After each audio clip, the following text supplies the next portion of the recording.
Hello, welcome back. My name is Daniel Gormali. Welcome back to my channel. By the way, this weekend I'm going to be commentating at the British Chess Championships. That's an honour. I've done it before. The other option was to play, but there's upsides and downsides to doing the commentary. The upside is it's a lot of fun. It's less stressful. The obvious downside is you can't be British champion. But looking at the field this year, it's very, very tough. So obviously, it would have been very tough to win anyway. It's going to be fascinating to see how it pans out. Anyway, today I wanted to look at some games where um, we're going to really be focusing on the missed opportunities in some recent games. But so it's interesting that there's a Turkish league and Hans Niemann was playing in the Turkish league. So this is a centenary. I think it's like the 100th year of the Turkish league. So they're having like a bigger event. But one of the rounds, at least one of the days, there were two games in one day. So when you play, so there's several leagues in Europe. I mean, the most famous is probably the Bundesliga, which is based on the sort of German sort of football league in a way. But obviously with chess and very high class players, that is played over several weekends. However, there's some leagues where it's all played packed into one go, right? So the benefit of that is you don't necessarily have so much travelling expenses. You know, if you're playing two games over a weekend, which the 4NCL typically is, you're having a lot of going back and forth, going back and forth. I have to make, it's 5 separate weekends, so I have to make 5 separate journeys. It's quite expensive. Nowadays, I get a lift down to York. Go down to York and then get a lift from there, which actually does save a lot of money. Sometimes I get a lift back to York as well, so I'm only having to get the train ticket. So that saves a lot of money, right? But obviously, back in the day, I might have not had that option, so I was paying out quite a lot of money on the travel. A lot of people paying out quite a lot of money every single year on the travel. Plus, you're having to pay hotels as well. For a lot of players, they're having to pay that. I'm lucky enough to get the hotel covered, but a lot of players are having to pay the hotel for 5 separate weekends a year. So it's a lot of expense. So the idea of maybe cramming everything into a few days, having two games on one day, financially works, but obviously it might not be that enjoyable. So somebody mentioned on Facebook. So I made this. I said I noticed the Turkish league today was two games in one day. Today, that would have been 2 days ago. That would have been on the Sunday, I think, or the Monday. Is this something the Frontier would consider? Nick Skitos said,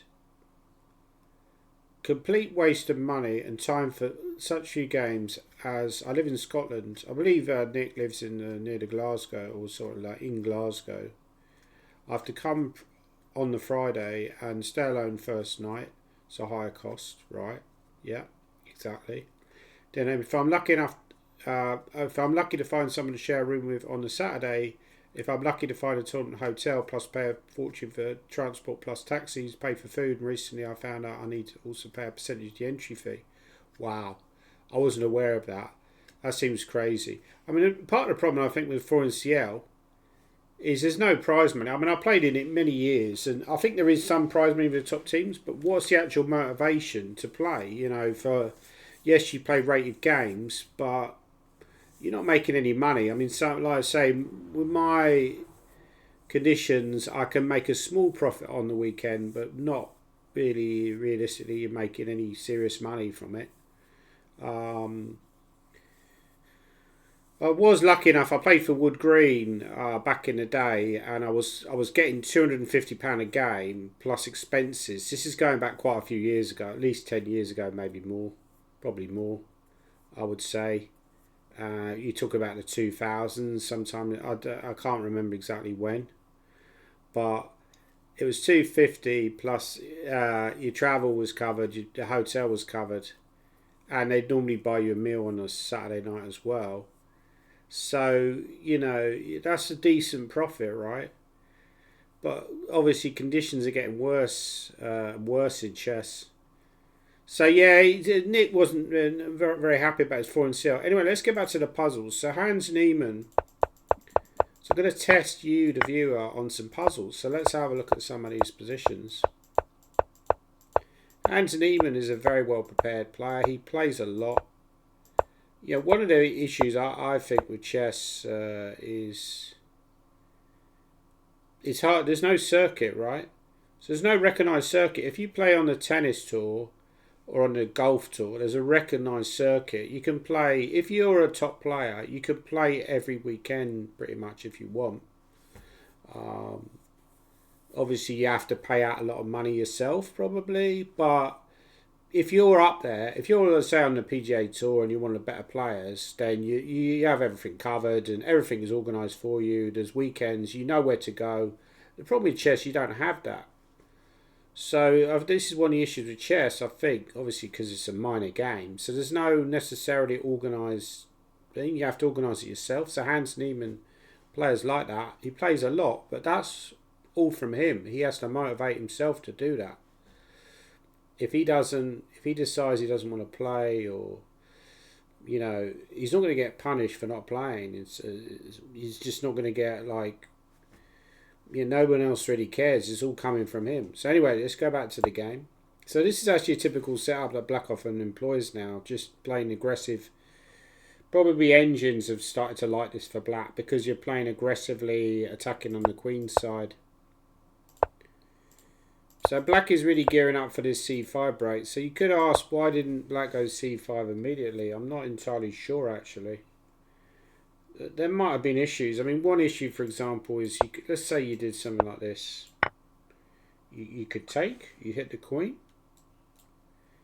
And now if you take with the knight, there's an annoying pin with bishop d4. I don't know how annoying that is, but it's annoying. And now if you take with a bishop, then I'm going to destroy your pawn chain. So anyway, let's get to this. Okay, I can analyse this for hours. I just want to get to the critical position.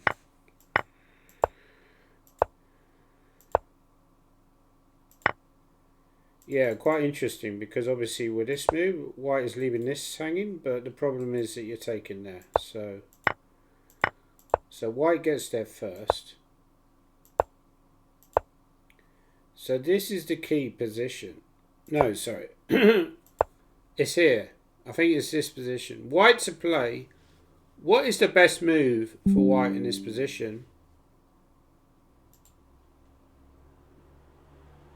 Get rid of Facebook. White to play. What would you play?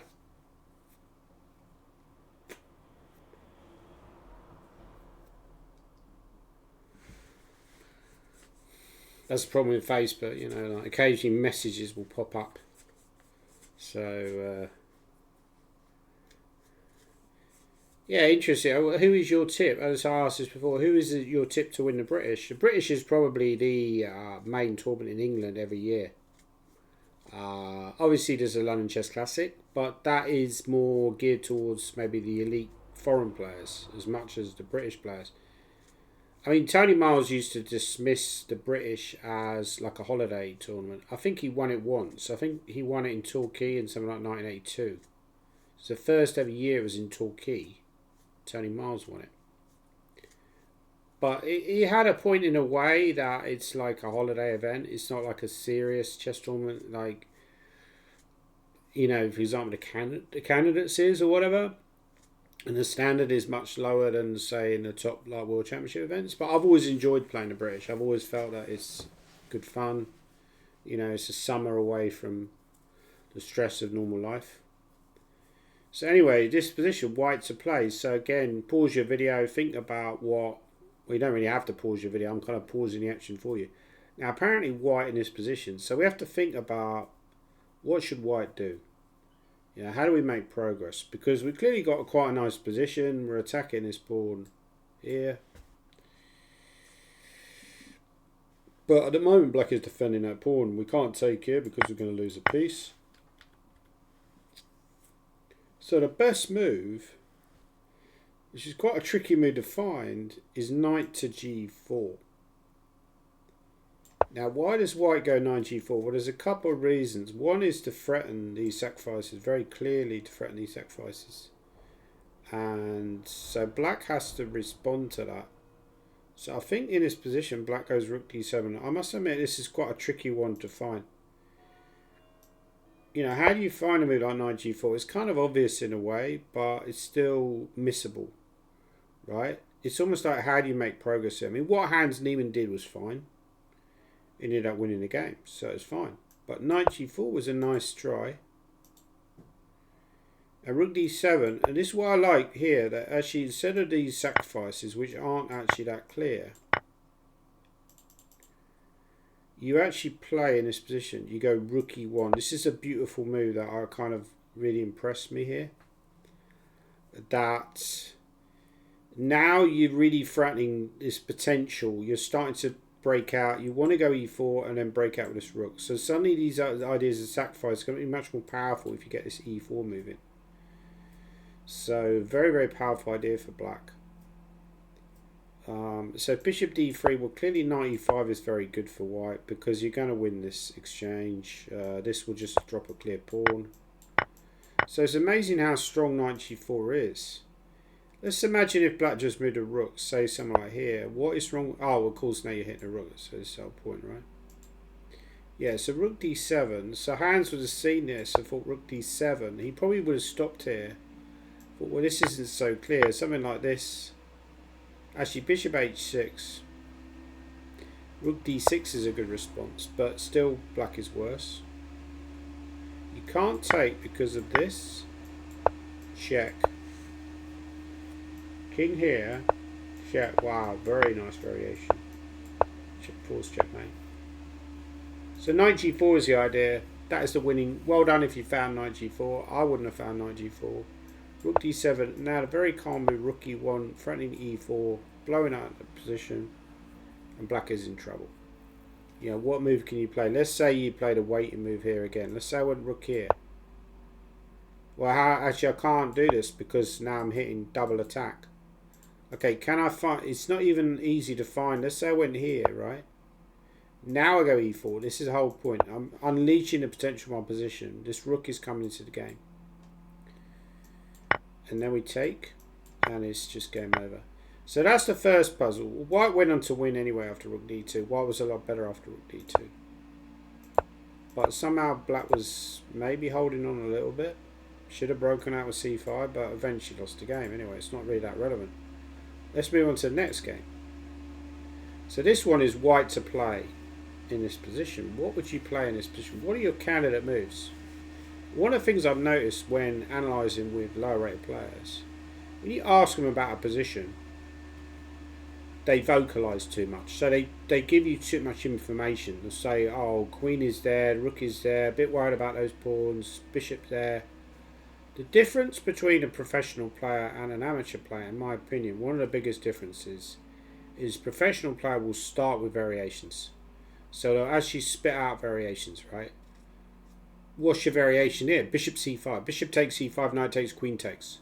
That might be wrong, but it's a variation.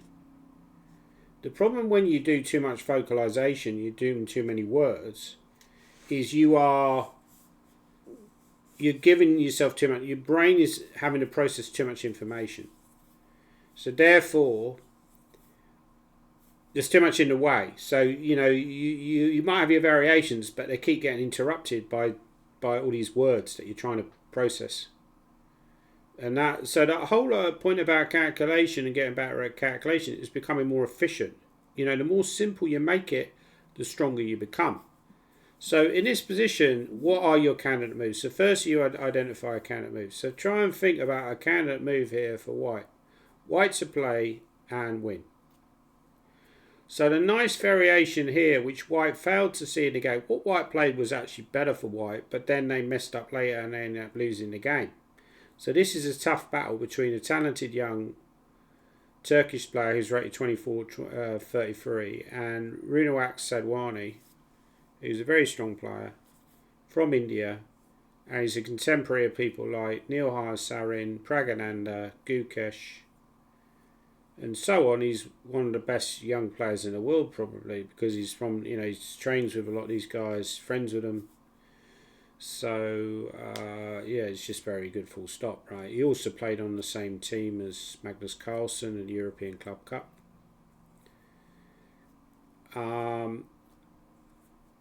So White to play this position. Apparently the best move is, yeah, well done if you found E5. That's the best move. Now, why is E5 a good move? Well, the point is when we try to think about the elements of position. So now we're using words, right? Because we've identified a counter move. We're using words. The black king is kind of uncomfortable, right? The rook there is, yes, it's threatening counterplay with G4, but it's really kind of one-dimensional piece. The black is uncomfortable here because the king is in the center. So the move E5 is very strong for white. Now, white presumably, there's always a reason why people reject variations. Normally often it's to do with not looking far enough or dismissing it for the wrong reason. I think that white saw this variation.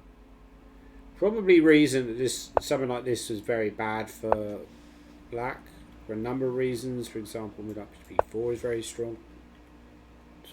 Black just has a terrible position. But rejected it because of the move bishop f3. Now the problem with bishop f3 is now we take on f6. And this is more or less winning for white. This position is just terrible for black. The bishop is coming to b5. If you take on f6, well, I simply go bishop b5, and this is just tremendous. Rook d8, the problem is you're in a horrible pin. Two bishops.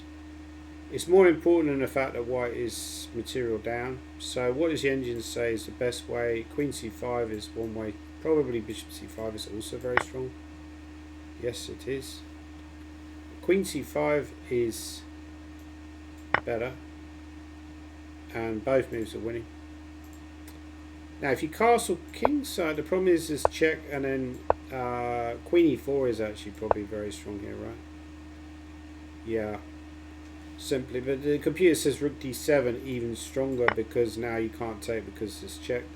So the reason why white took there was because if you go here immediately, then knight b6 is a good move. So going back to this position, so really this is a total disaster for black.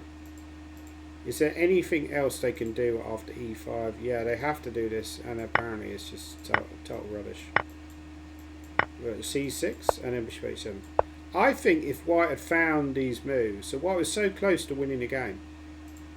If white had found these moves, they would have gone on to win, no question. But they didn't find e5, so all you have to do is find that move e5. You win the game basically. You can't take it obviously because of, well, there's also bishop check immediately, but bishop b5 is just the end of the game, right? So that was crushing. But instead white went bishop e5, which is a very natural move anyway, and strong move, but black goes c6, but not as strong as e5. And actually it's not so clear now, and bishop f1, that was also a mistake. So white started getting a bit desperate now and sacked a piece with the idea of trying to create some counterplay against the king. So he could have gone for the king, but with a much simpler way without having to sacrifice a piece. Now he's done it where it's just bad. It's not bad, but it's, they're under now white is under pressure to find e5, which again they failed to find. One of the things I noticed with amateur players is they struggle to find pawn moves. Now this guy is not an amateur player, he's obviously a very strong player, he's higher rated than me, right? But even I think with professional players, a lot of time skillful players like master strength, grandmaster strength players, they often they struggle to find these kind of like initiative pawn moves which just open a position. The problem with that move is once you don't go e5, you're not really involving a rook on e1 into the game, and black managed to seal that up. Bishop e5 is apparently winning.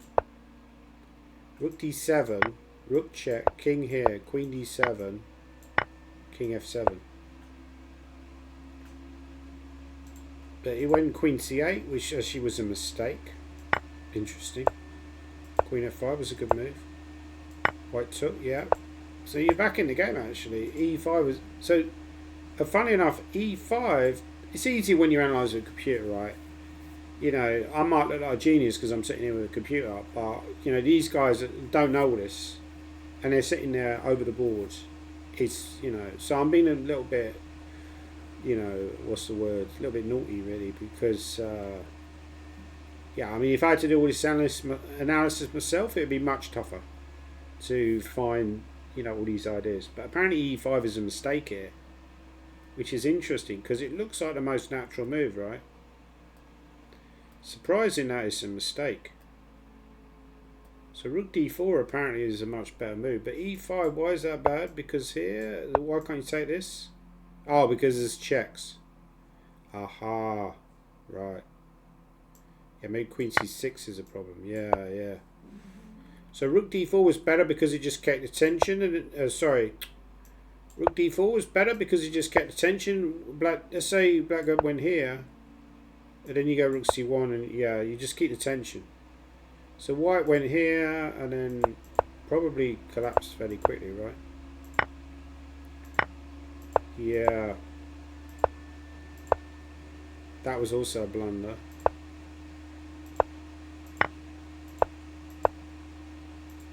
Yeah. So once black really navigated the dangerous position, they did a good job actually. Right, let's have a look at this position. This is a game I saw earlier. It's quite interesting actually. So this is Balaji playing black. He's a very good younger player. I think he's playing the British later this week. Won the Scottish Championship last year. So he's doing very well. He's playing against Matthew Payne. He's also quite a good player. And works, I believe, or last time I heard, he works for chess.com in the anti-cheating department. So, okay, the first question is, what should white take with, the queen or the bishop? So again, not an easy decision, but in the game, white probably should take with the bishop. Take with the queen was also okay, but I think take with the bishop. Now, again, similar. Why did he dismiss this move? So he dismissed it because he was worried about e5, which is understandable actually. I would have come to the same conclusion. I would have said e5. That's a good move, right? Because if you take here, black actually is in a very comfortable spot. Black doesn't have any issues here at all. Black is very comfortable. If you went back to d3, for example, well, there's also moves like queen d4 maybe, which look quite good.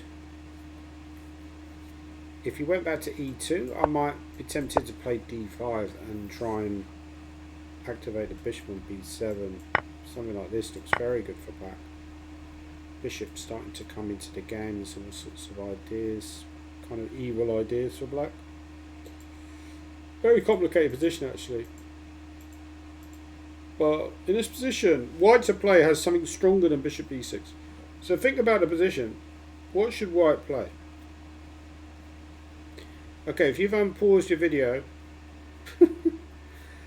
I've done too many chessable courses. I'm used to this kind of, if you've unpaused. What should white play? Now, the best move in this position, which is a really shocking move, is not... Now, probably you attempted with knight e6, right? That's not the solution. Apparently, even though that looks quite good, apparently it's not the move. The best move in this position is incredible. It's actually h5. Now, that's a tough move to find. I'll be honest, for any player. It's very tough. It's a very nice idea, and it just shows the value of activity and how important it is attacking in chess. Because that's the kind of move you can find, like a free flowing attacking player, like a Vishy Anand in his prime, or even now, a Mikhail Tal. They can find a move like h5. It just opens up your mind to creative ideas. Because if you take on d4, so the main point is well, okay, I understand that if you take here, this is probably going to be very dangerous. I think you could probably take there anyway. Or maybe you can go h6, right? Because here is not looking good. But maybe it's actually, this is actually good, looks good for white to me. Because king is bad and I'm going to take on f4. So this looks good for white, but maybe it's possible that h takes g6 anyway is good, right? In any case, I can win the piece back. So the critical point is, I mean, we can actually look at that actually. What was wrong with that move? Yeah, you don't do this. You can't. You can even do this actually. It just shows the problem that black has with his king. You know, there's something like this. Even though you're piece down, this black king is so bad. It's just, you know, it's just a really bad piece, and it's a problem for black. But apparently h6 is actually better, and white is in a tremendous position to win the game. Because so this, yeah, white is just better. In fact, here I was thinking queen f4 was strong. It's actually not a very good move, because you take and go queen e7, but the computer says that you go queen h2. Wow. Because it's more important to eliminate that bishop than allow them, you know, to, yeah, just it's important to eliminate that bishop. Go back to f8, and I can just bishop b5, queen h7. I'm breaking through, and if you take here, then this your king is just bad. It's just a very bad king. So the critical variation would be to go after this, would be to take the bishop, right? So that's, you know, maybe white saw this h5 idea. By the way, if you take, also the other question is, why can't you just take? That's another question, right? Well, apparently this is very strong now, because why am I not just moving the queen? Because this. So I'm wondering actually, what was wrong with, why did I need to go h5 first? You can tell I've done a lot of work on this. Because if after e5, why couldn't I just go here anyway? Oh, okay. Right. But if I go h5 and then you take, and then you do this, what's the difference? Okay, awesome. Oh, but now because I'm hitting the knight, this is the massive difference. Yeah, which is so hard to understand for a human. Yeah, that somehow, because the knight is navigating his way around to these kingside squares. When you go knight e6, it's much stronger. So e takes d4.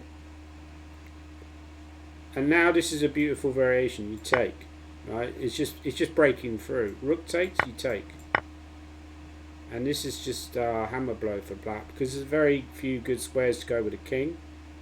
If you go here, I go check, and now I've got check, and apparently I'm winning. You know, I'm still a piece down once you take here, but once I take here, I'm a piece down, but overwhelming position.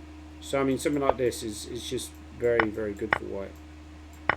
Even though I'm piece down, it's just too powerful.